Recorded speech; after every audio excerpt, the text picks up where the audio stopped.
Welcome to SHG digital.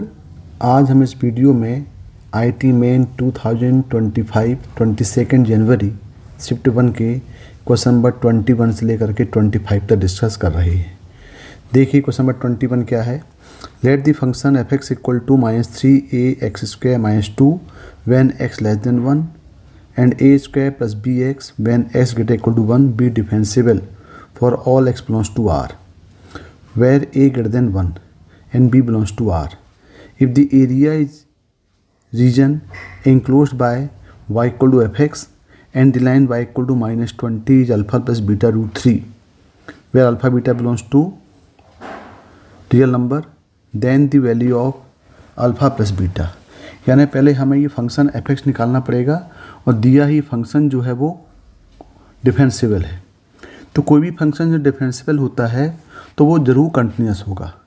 A function is differentiable, so it should be continuous. तो पहले हम इसकी continuity check कर लेते हैं। तो कंटिन्यूटी चेक करने के लिए हम लेते हैं limit x tends to 1 negative fx equal to limit x tends to 1 positive fx equal to well defined, यानी इक्वल टू ये हो जाएगा f(1). तो यहाँ देखें ये 1 नेगेटिव मतलब ये 1 का लेफ्ट हैंड लिमिट है और ये 1 का राइट हैंड लिमिट और ये वेल डिफाइंड दोनों है।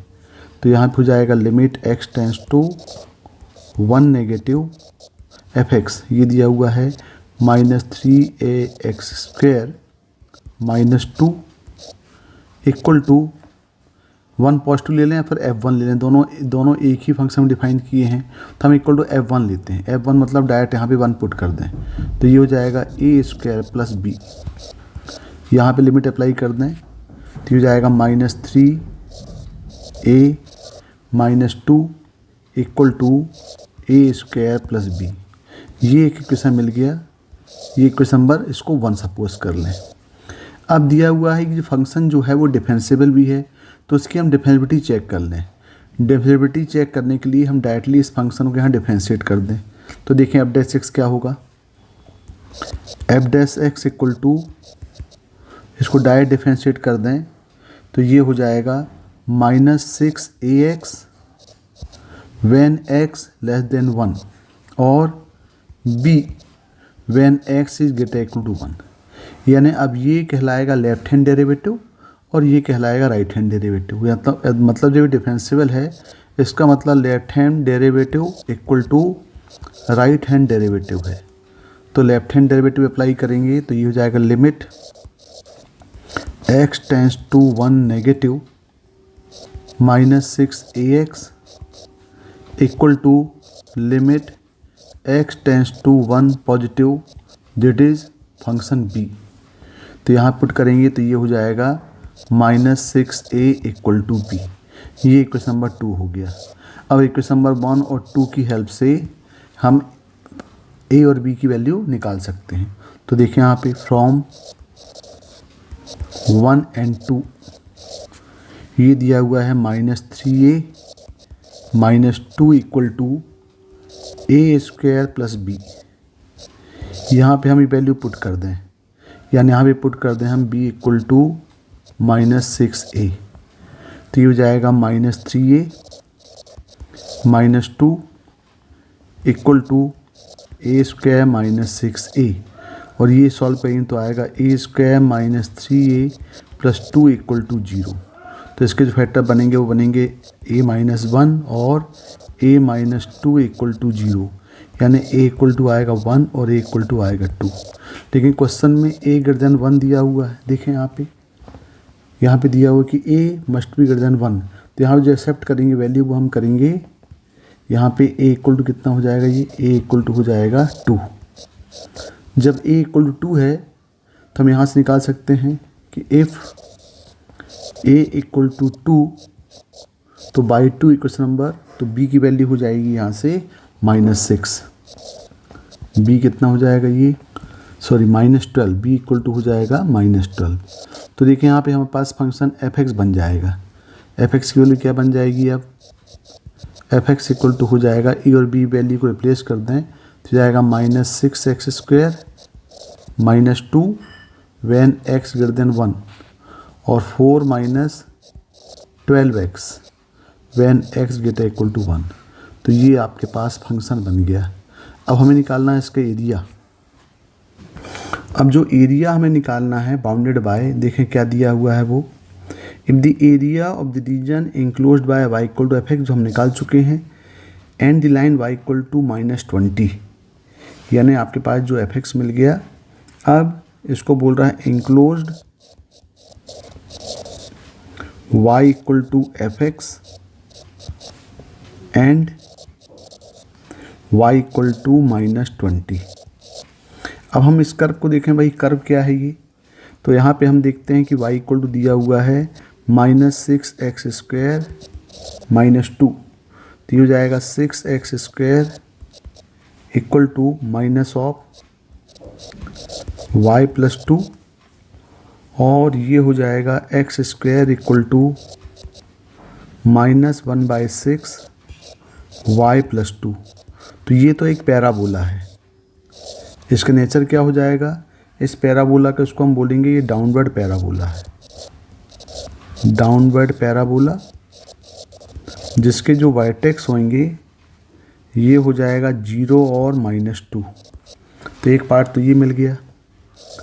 दूसरी चीज़ देखें, दूसरी चीज़ क्या है, ये दूसरा ये दिया हुआ है कर्व, ये x ग्रेटर इक्वल टू किसके लिए है, x लेस देन 1 के लिए है ये, और s ग्रेटर इक्वल टू 1 के लिए देखें तो ये हुआ है y इक्वल टू 4 -12x, यानी ये हो जाएगा 12x plus y equal to 4, और 12x plus y equal to 4 देखें तो यदि हम intercept on X Y axis निकालें तो इसके जो इंटरसेप्ट्स आएंगे एक्स वाई एक्सिस में, ये हो जाएगा यदि हम y equal to x equal 0 put कर दें तो y इक्वल टू हो जाएगा यहाँ पे 4, और यदि यहाँ पे हम y को 0 पुट करें तो x हो जाएगा 1/3, मतलब ये होगा 1/3 और 0 हो गया।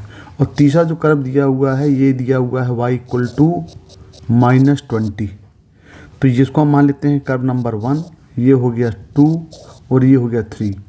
अब हम तीनों कर्व के आपस में पॉइंट ऑफ इंटरसेक्शन निकालें।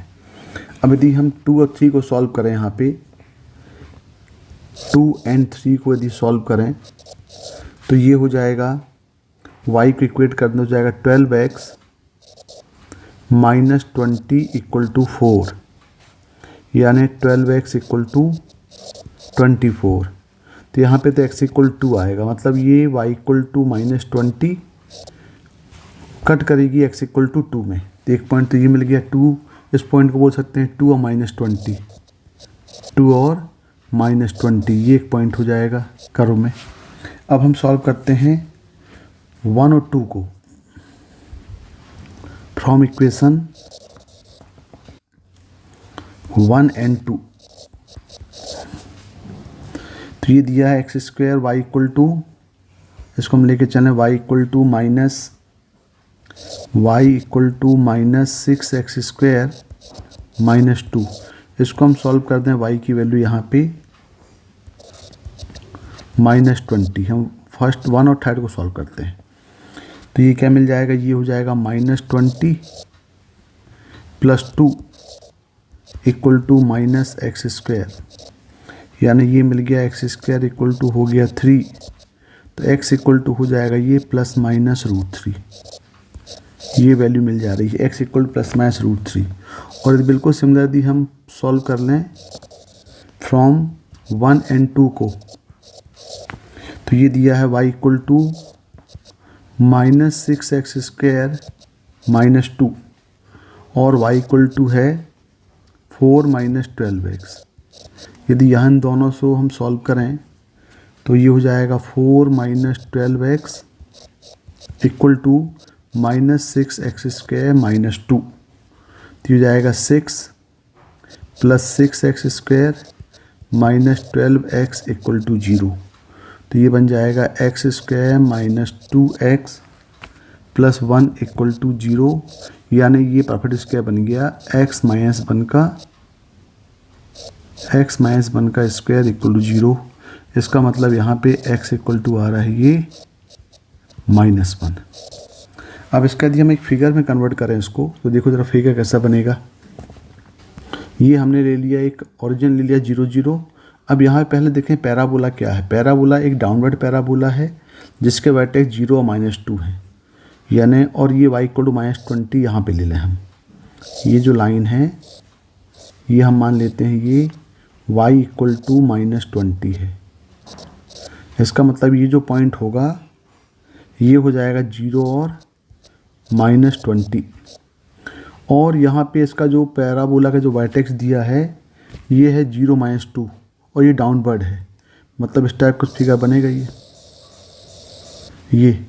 ये बन रहा है 0 और -2, और ये जो पॉइंट है ये x इक्वल टू आ रहा है ±√3, मतलब ये हो जाएगा -√3 और 0, -√3 और 20, क्योंकि y इक्वल टू 20 है ये, तो ये पॉइंट हो जाएगा -√3 और -20, और ये होगा √3 और -20, ये मिल गया।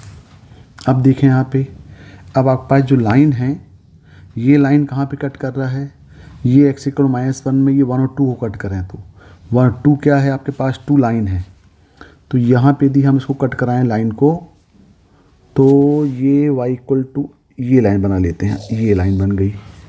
ये लाइन ये 1 में कट कर रहा है, यानी ये जो आपके पास लाइन है ये हो जाएगा 1 और -20। अब देखिए लाइन और y इक्वल टू -20 ये कट कर रहा है, माइनस है तो ये x इक्वल टू ये पॉइंट मिल रहा है 2 और -20, तो 2 और -20 पॉइंट यहाँ मिल जाएगा, ये हो जाएगा 2 और -20। मतलब ये जो कर्व है ये कर्व हो गया y इक्वल टू -6x² -2, और ये जो लाइन है ये है y इक्वल टू 4 - 12x, यानी हमें ये एरिया आपको निकालना है। और ये x लेस देन 1 के लिए ही वाला पार्ट, ये जो आप पार्ट देख रहे हैं ये x लेस देन 1 के लिए है ये वाला पार्ट, और फिर s ग्रेटर देन 1 के लिए पार्ट ये वाला हो गया 1 से 2 ये वाला पार्ट हो गया।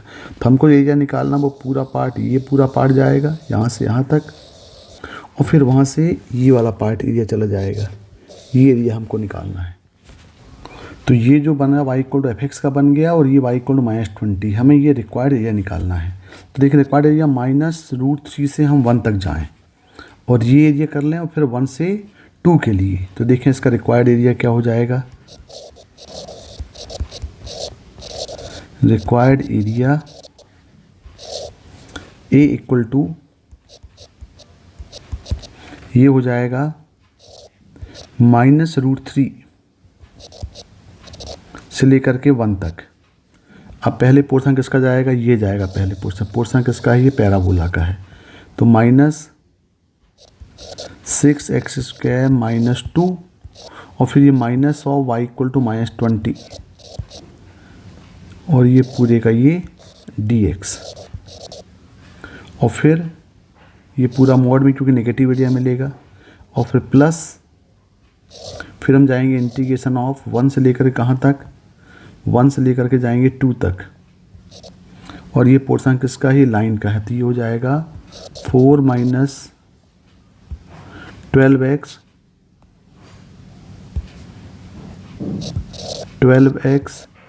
-20 dx, ये भी मोड में जाएगा ये, और इसको हम पूरा सॉल्व करेंगे तो ये हो जाएगा a इक्वल टू -√3 to 1, ये सॉल्व करें तो आएगा -6², और ये हो जाएगा माइनस प्लस, यानी हो जाएगा +18 dx, और फिर प्लस 1 to 2 24 - 12x dx। अब इसको आप इजीली सॉल्व कर सकते हैं, इस पूरे पार्ट को हम इजीली सॉल्व करेंगे। तो यहाँ पे इसका जो एरिया है, ये एरिया मिलेगा, एरिया इक्वल टू मिल जाएगा 22 + 12√3, और ये दिया हुआ है, इक्वेट किससे करना है, गिवन है ये अल्फ़ा प्लस बीटा रूट 3 से। तो यदि यहाँ कंपेयर करेंगे तो अल्फ़ा इक्वल टू मिल जाएगा 22 और बीटा मिल जाएगा 12। तो alpha plus beta equal to ये हो जाएगा 22 प्लस 12, यानी टोटल होगा ये 34। तो इसका जो आंसर होगा, इसका आंसर आएगा, थोड़ा लेंथी क्वेश्चन है ये, इसका आंसर होगा 34, इसका आंसर आएगा। Question number 22, if sigma r equal 0 to 5 11 combination 2r plus 1 upon 2r plus 2 equal to m by n, greatest common divisor mn equal to 1, then m minus n is equal to. तो देखिए यहाँ पे sigma r equal 0 to 5 11 combination 2r plus 1 upon 2r plus 2, यदि हम इसमें expand करें इसको तो ये हो जाएगा r इक्वल टू, हम जीरो से स्टार्ट करें तो ये हो जाएगा 11c1 upon 2 plus 11c3 upon 4 plus 11c5 upon 6 plus 11c7 upon 8 plus 11c9 upon 10 और प्लस 11c11 अपॉन 12, यानी हम इसका सबका सम निकालना है। तो देखिए ये सभी बाइनोमियल कोफिशिएंट्स हैं। तो हमें मालूम है, हमारे पास जो बाइनोमियल कोफिशिएंट है वो क्या है, we know that 1 plus X raise to power 11, क्योंकि सभी ये 11c1 11c2 11c3 all are the binomial coefficient of 1 plus X की power 11।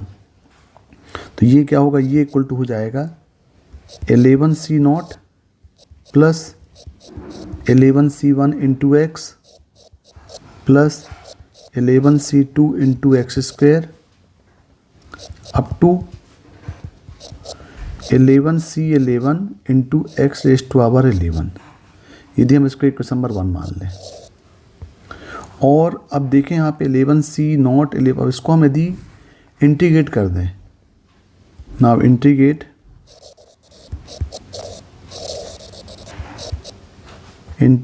both side in definite form within limit 0 to 1। तो देखें ज़रा क्या हो जाएगा, ये हो जाएगा 0 to 1 1 plus X raise to power 11 dx equal to 0 to 1 11c0 plus 11c1 into X plus 11c2 into X square up to 11c11 X raise to power 11 into dx। अब यदि यहाँ पे इसको इंटीग्रेट करें तो ये हो जाएगा 1 प्लस एक्स पावर 12 अपॉन 12 और लिमिट अप्लाई करेंगे 0 to 1, ये इक्वल टू ये हो जाएगा 11c0 into X plus 11c1 into X square by 2 plus 11c2 into X cube by 3 up to dash dash dash 11c11 X raise to power 12 upon 12, और यहाँ पे हम limit लगाएंगे 0 to 1। अब यदि यहाँ पे 1 अप्लाई करेंगे, लिमिट अप्लाई करेंगे तो ये जाएगा 2 रेज टू पावर 12 और 0 पुट करेंगे तो आएगा यहाँ पे 1 अपॉन 12। ये इक्वल टू यहाँ अप्लाई करेंगे तो वही 1 पुट करेंगे तो आएगा ये 11c0 प्लस आ जाएगा 11c1 by 2 plus 11c2 by 3 plus 11c3 by 4 up to dash dash dash, ये होगा 11c11 बाय 12। तो ये जो है ये एक्सप्रेशन को हम मान लेते हैं इक्वेशन ए। बिल्कुल सिमिलर हम फिर से इंटीग्रेट करते हैं again integrate equation 1 both side with in limit -1 to 0, यानी आप इसको हम -1 से 0 में इंटीग्रेट करते हैं तो क्या हो जाएगा, ये हो जाएगा -1 to 0 1 + x⁻11 dx equal to -1 to 0 11c0 plus 11c1 into X plus 11c2 into X square up to 11c11 into x⁻11। इसको भी हम इंटीग्रेट करते हैं। अब इसको इंटीग्रेट करेंगे तो ये हो जाएगा 1 + x⁻12 अपॉन 12 और यहाँ पे लिमिट अप्लाई होगी -1 to 0 और ये इक्वल टू हो जाएगा यहाँ पे 11c0 into X plus 11c1 into X square by 2 plus 11c2 into X cube by 3 up to dash dash dash जाएगा 11c11 x⁻12 अपॉन 12 और यहाँ लिमिट अप्लाई हो जाएगी -1 to 0। अब यहाँ लिमिट अप्लाई करेंगे तो ये हो जाएगा 0 पुट करेंगे और फिर -1 पुट करेंगे यहाँ पे तो ये हो जाएगा 1/12 इक्वल टू, पहले हम 0 पुट करेंगे तो पूरा 0 आ जाएगा सब में, फिर माइनस यहाँ पे होगा ये -11c0 plus 11c1/2 minus 11c2/3 plus up to dash dash जाएगा प्लस ये 11c11/12। तो यहाँ ब्रैकेट ओपन करेंगे तो ये हो जाएगा 1/12 इक्वल टू ये हो जाएगा 11c0 minus 11c1/2 plus 11c2/3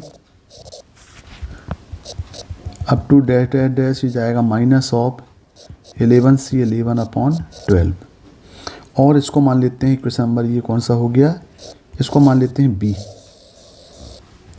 ये जो एक्सप्रेशन है इसको मान लेते हैं बी। अब हम ए और बी दोनों को सेपरेट कर दें, मतलब यहाँ पे हम a माइनस बी कर दें तो a माइनस बी करेंगे तो यहाँ पे हो जाएगा 2^12 -1/12 और फिर -1/12 ये इक्वल टू, अब देखिए यहाँ पे जब दोनों को हम a और b को माइनस करेंगे तो देखिए यहाँ पे 11c0 है और यहाँ 11c0 है, दोनों कैंसिल आउट हो जाएंगे तो ये जाएगा 0 और सेकेंड टर्म यहाँ पे 11c1 है और यहाँ पे -11c1 दोनों ऐड हो जाएंगे तो ये जाएगा जितने भी इवन टर्म्स हैं सब ट्वाइस हो जाएगा तो ट्वाइस ऑफ ये हो जाएगा यहाँ पे 11c1/1/2 plus 11c3/4 plus 11c5/6 up to dash dash dash 11c11/12। तो जब दोनों को आप सेपरेट करेंगे तो ये जो 11c0 है, 11c2 है, 11c4 है, ये सब टर्म प्लस माइनस कैंसिल हो जाएगा और बाकी जो 11c1, 11c3/4 और यहाँ पे ये 11c1, 11c4 ये सब ऐड हो गए ट्वाइस हो गया तो ये पूरा हो जाएगा तो ये जाएगा 2^12 -2/12 equal to twice of 11c1/2 plus 11c3/4 plus 11c5/6 up to 11c11/12। अब देखिए यहाँ से हम 2 कैंसिल कर लें, ये 2 यहाँ से 2 कॉमन ले लें यहाँ पे, तो ये जाएगा 2^11 और ये हो जाएगा -1।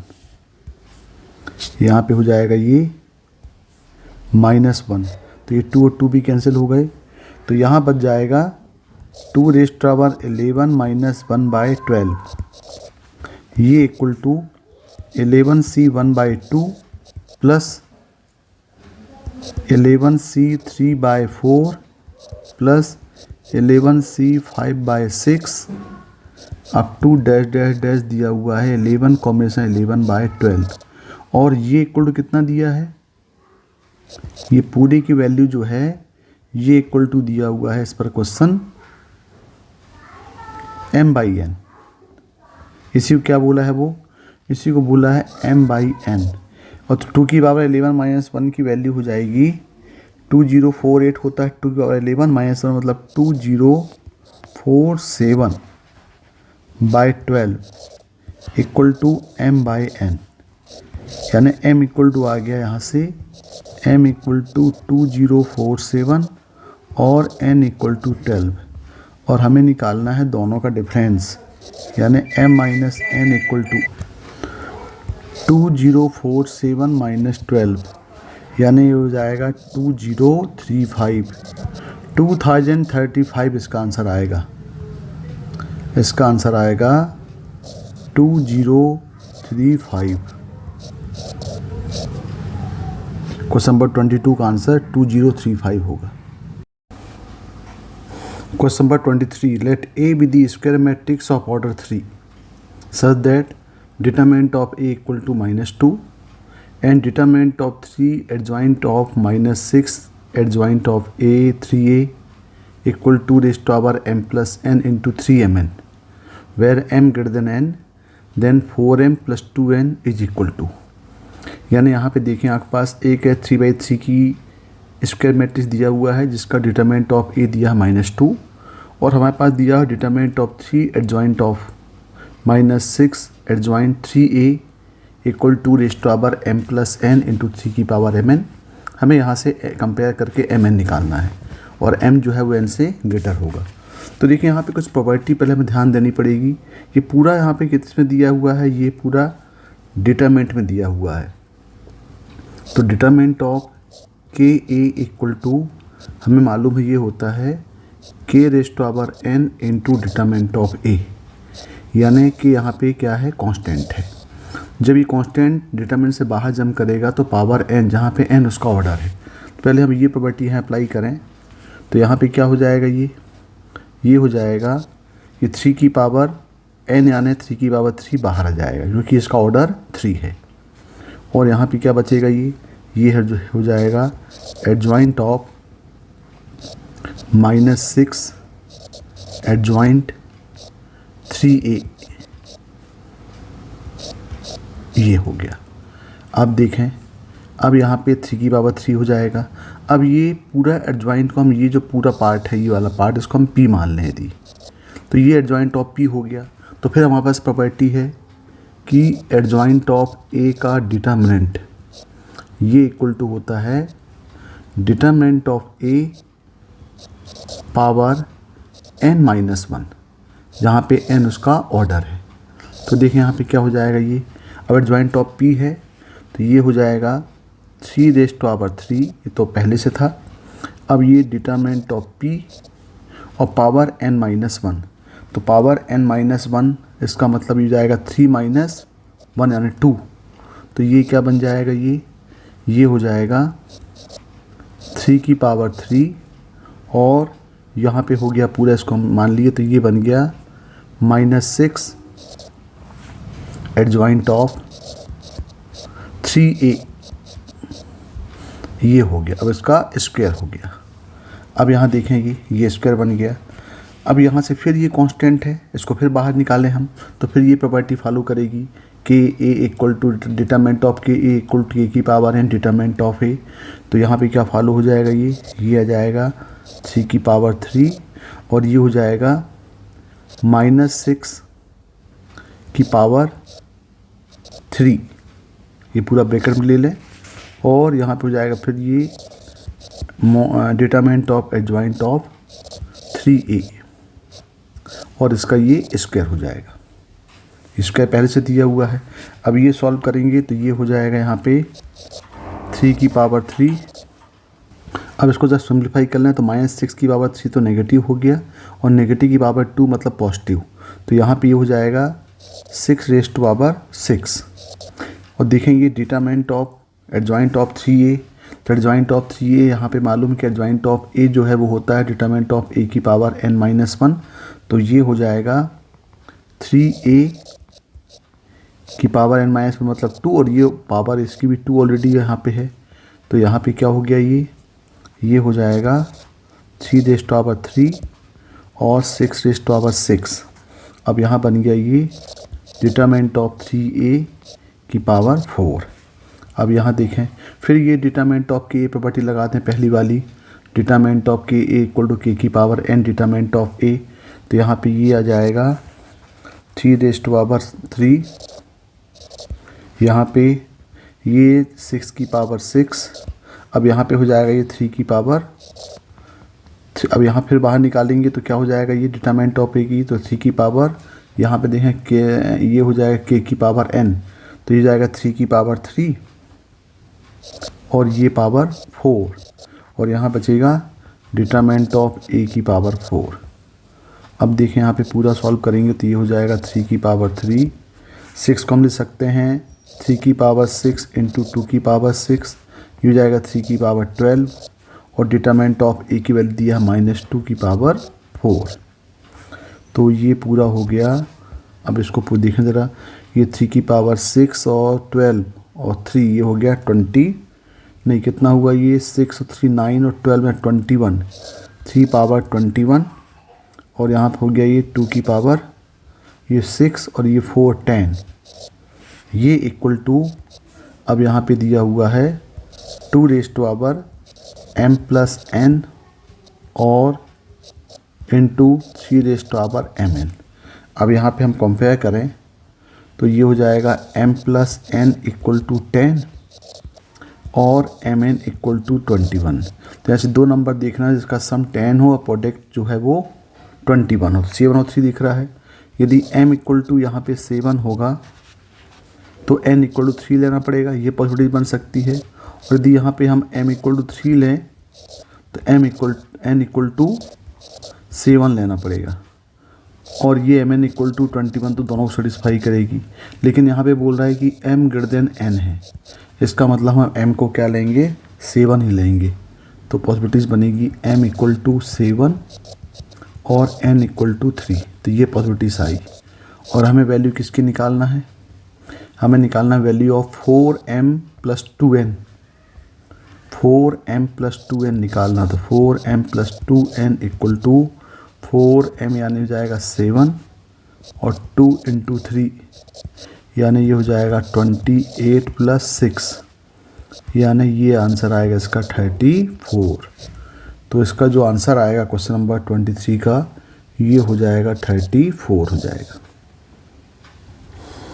Question number 24, let L1 equal to x minus 1/3 equal to y minus 1/-1 equal to z plus 1/0 and L2 equal to x minus 2/2 equal to y upon 0 equal to z plus 4 upon alpha where alpha belongs to r be two lines which intersect at the point B. If P is the photo perpendicular from the point A 111 on L2, then the value of 26 alpha PB square. यानी यहाँ पे आपके पास दो line दी गई हैं, एक line मान लें एक लाइन L1 है, इसको हम मान लेते हैं L1 और दूसरी लाइन यहाँ पे मान लेते हैं L2 और दोनों इंटरसेक्ट कर रहे हैं पॉइंट बी में। तो पहले हम ये पॉइंट बी निकालें। तो मान लेते हैं कि एक लाइन L1 दिया हुआ है, ये इक्वल टू हम ले लें लैम्डा। तो let any point on L1 इसको मान लेते हैं बी।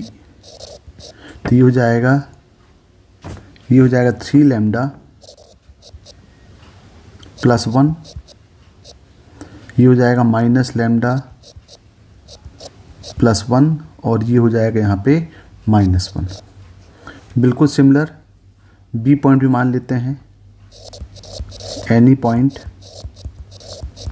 ऑन लाइन L2 और हम इसको मान लेते हैं म्यू। तो ये पॉइंट हम बी क्या हो जाएगा यहाँ पे, पॉइंट बी हो जाएगा ये 2μ + 2 0 अल्फ़ा म्यू -4। अब देखें ये कोऑर्डिनेट बी जो है, ये बी पॉइंट और ये बी पॉइंट दोनों कॉन्साइड ही होंगे। जब ये दोनों पॉइंट कॉन्साइड हो जाएंगे तभी हम बोलेंगे कि L1 और L2 दोनों बी में इंटरसेक्ट कर रहे हैं। तो यहाँ पे हम बोल सकते हैं कि both lines L1 and L2 intersects. ये तभी पॉसिबल है जब दोनों कोऑर्डिनेट आपस में सेम हो जाएं। तो यहाँ पे हो जाएगा 3λ + 1 = 2μ + 2, या फिर दूसरा यहाँ पे हम लें तो हो जाएगा -λ + 1 = 0 और -1 = अल्फ़ा म्यू -4। अब यहाँ पे सॉल्व करेंगे तो यहाँ पे λ = हो जाएगा ये 1। अब λ = 1 यदि पुट कर दें यहाँ पे तो ये क्या बन रहा है, देखें ये बन रहा है 3λ - 2μ = 1 और यहाँ पे हम λ = 1 पुट कर दें। यदि यहाँ पे λ = 1 पुट करेंगे तो यहाँ पे म्यू भी = आ जाएगा, 1 आ जाएगा। मतलब λ और म्यू दोनों 1 1 आ गए। और यहाँ पे यदि हम इस म्यू की वैल्यू को यहाँ पे 1 पुट कर दें, म्यू = 1, तो ये हो जाएगा -1 = अल्फ़ा × 1 - 4। तो यहाँ पे अल्फ़ा की वैल्यू हो जाएगी 3। इसका मतलब ये है कि हमारे पास बी के कोऑर्डिनेट्स मिल गए। अब ये अल्फ़ा और अब हम अल्फ़ा की वैल्यू या λ और म्यू की वैल्यू किसी भी एक कोऑर्डिनेट में पुट कर दें। हमने मान लिया कोऑर्डिनेट, तो बी कोऑर्डिनेट क्या हो जाएगा, बी कोई भी एक कोऑर्डिनेट ले लें, 2μ + 2 0 और अल्फ़ा म्यू -4। यहाँ पे हम पुट कर दें म्यू = 1 और अल्फ़ा = 3। तो जो बी कोऑर्डिनेट है, ये बी कोऑर्डिनेट हो जाएगा 4 0 एंड -1। ये कोऑर्डिनेट ऑफ बी हमें मिल गया। अब आगे देखें क्या बोल रहा है। ये बी तो मिल गया। If P the photo perpendicular from the point A11 - 1 on L2, यानी हमें पी पॉइंट लेना पड़ेगा जो कहाँ पे है, L2 में है। तो यहाँ पे हम L2 में एक पॉइंट पहले पी ले लें।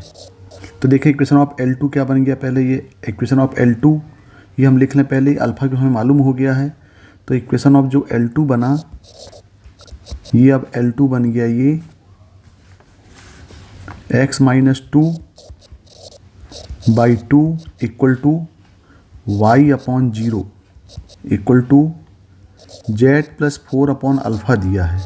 तो अल्फ़ा की वैल्यू कितना है, यहाँ पे 3 है और इसको हम मान लेते हैं डेल्टा। अब कोई भी एक पॉइंट ले रहे हैं तो एनी पॉइंट ऑन L2, इसको हम मान लेते हैं P। तो P क्या बन जाएगा, ये हो जाएगा 2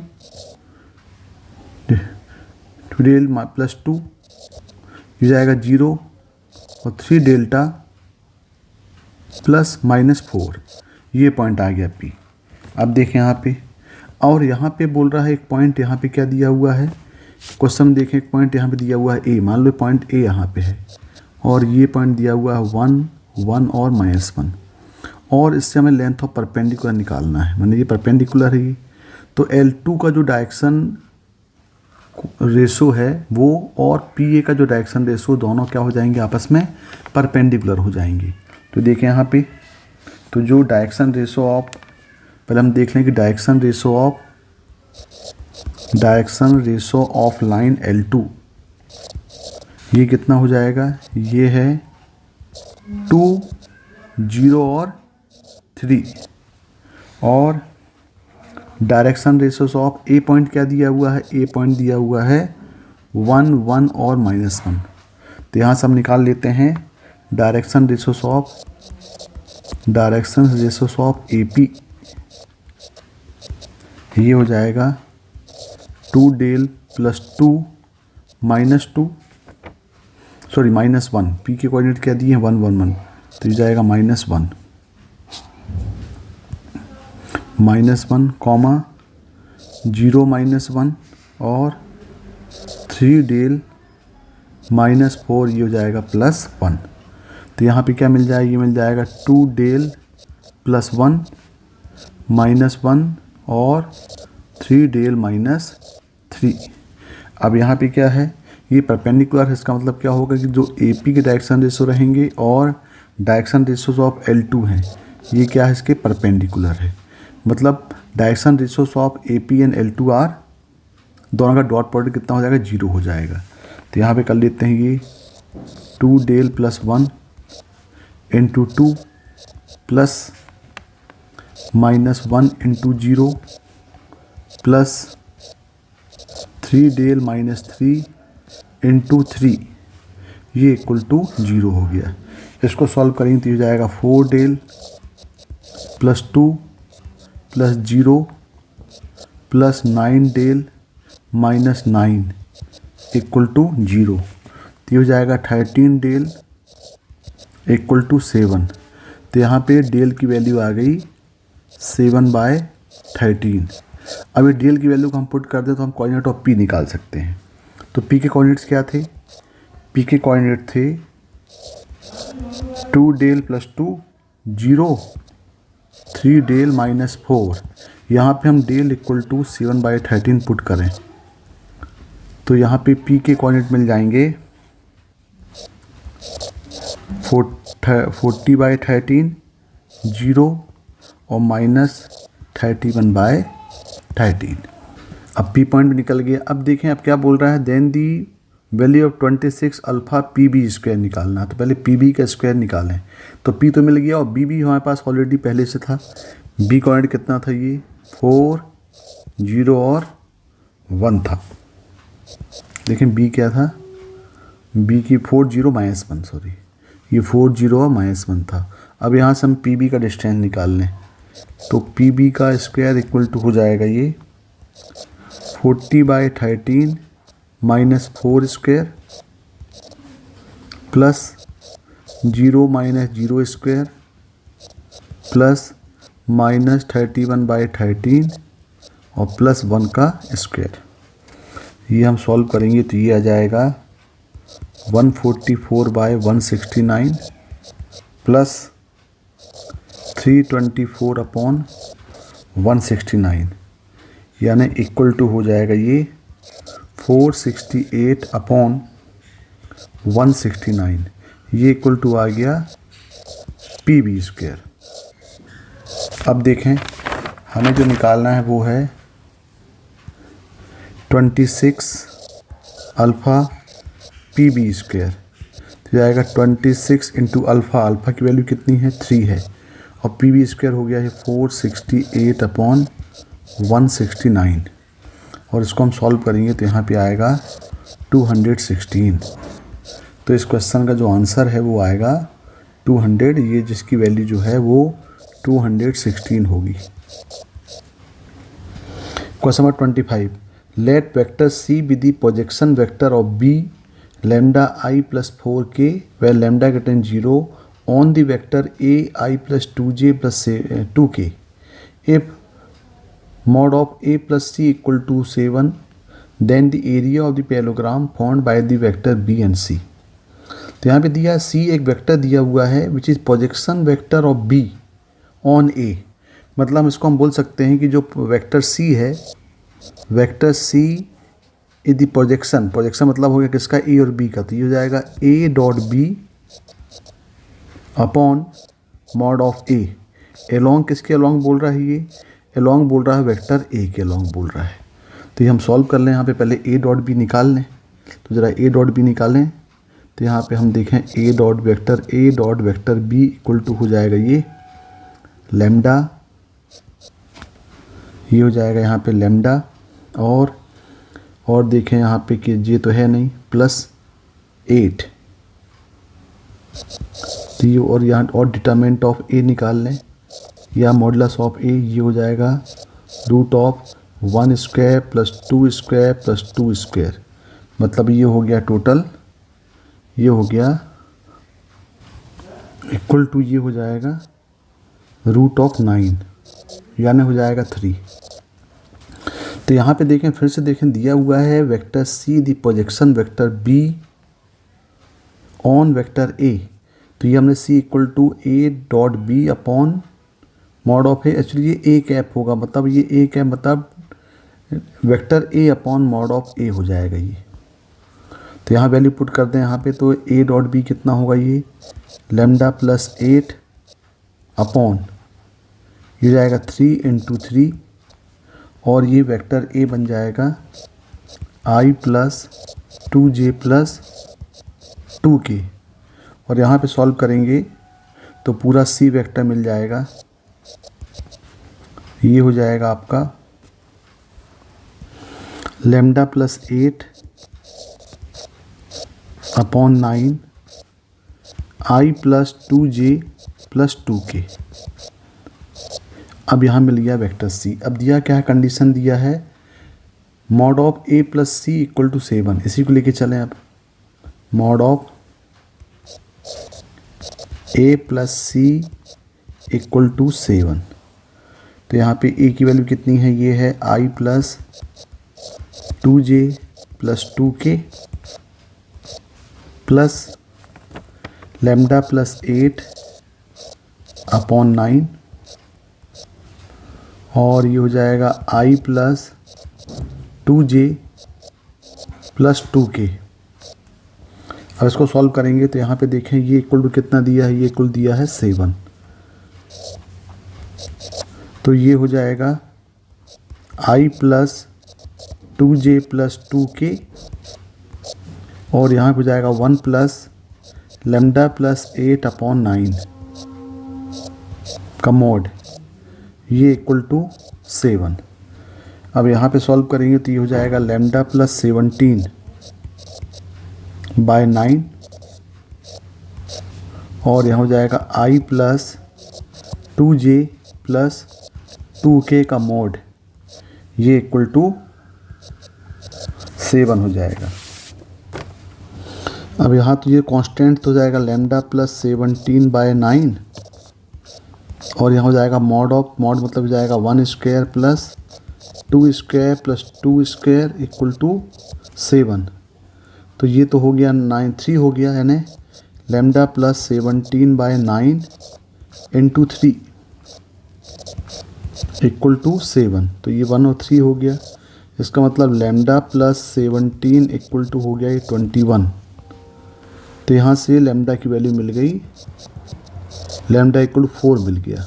अब लेमडा इक्वल टू 4 पुट कर देंगे तो हमें किसकी वैल्यू मिल जाएगी, सी की वैल्यू मिल जाएगी। सी की वैल्यू क्या थी, ये देखो सी की वैल्यू थी ये, यहाँ पे आप लेमडा इक्वल टू 4 पुट कर दो।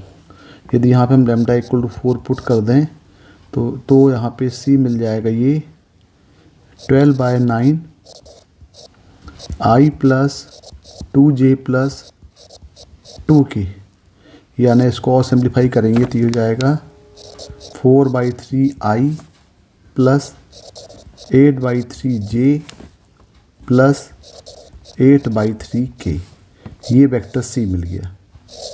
अब देखें यहाँ पे फाइनली तो वेक्टर सी यहाँ पे मिल गया है 4/3 आई प्लस 8/3 जे प्लस 8/3 के, ये वेक्टर सी मिल गया। अब क्या बोल रहा है आगे क्वेश्चन देखें। अब आगे बोल रहा है question, area of the parallelogram formed by the vector B and C. तो भाई एरिया ऑफ पैरेललोग्राम जो कि बी और सी से फॉर्म हो रहा है, तो डायरेक्ट उसका एरिया क्या हो जाएगा, area of parallelogram formed by B and C, तो ये हो जाएगा बी क्रॉस सी हो जाएगा ये। तो बी क्रॉस सी निकालें, डिटरमिनेंट ऑफ बी क्रॉस सी, पहले बी क्रॉस सी निकाल लेते हैं।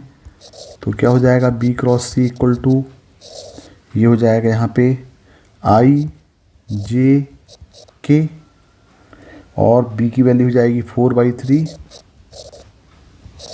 8/3 और 8/3, और c b क्रॉस c, और b दिया हुआ है लैम्डा i प्लस 4k। तो लैम्डा i प्लस 4k मतलब वेक्टर b जो है ये दिया है लैम्डा i प्लस 4k। तो लैम्डा इक्वल टू हमने निकाल लिया है 4, तो b इक्वल टू हो जाएगा ये b equal to 4i plus 4k। तो यहाँ पे हो जाएगा ये 4, 0 और ये हो जाएगा 4। अब इसको हम डिटरमिनेंट सॉल्व कर लेते हैं ये वाला।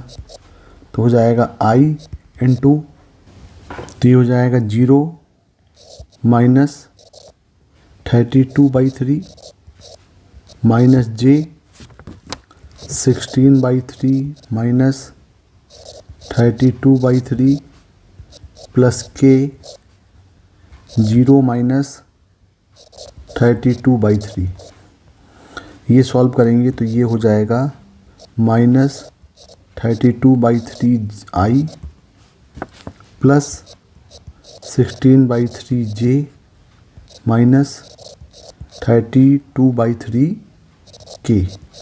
ये हो गया b क्रॉस c की वैल्यू। अब हमें निकालना determinant of mod of b cross c। तो mod of b cross c निकालेंगे तो ये हो जाएगा रूट ऑफ माइनस 32/3 का स्क्वायर प्लस 16/3 का स्क्वायर प्लस माइनस 32/3 का स्क्वायर।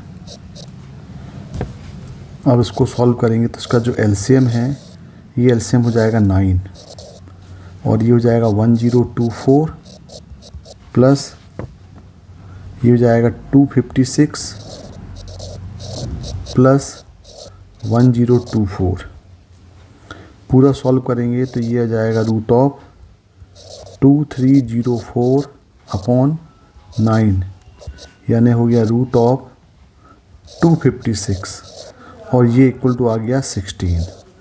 इसका मतलब इसका जो आंसर है वो 16 होगा। तो area of the parallelogram formed by the vector B and C हो जाएगा 16। तो क्वेश्चन नंबर 25 का आंसर 16 होगा। Okay, thank you.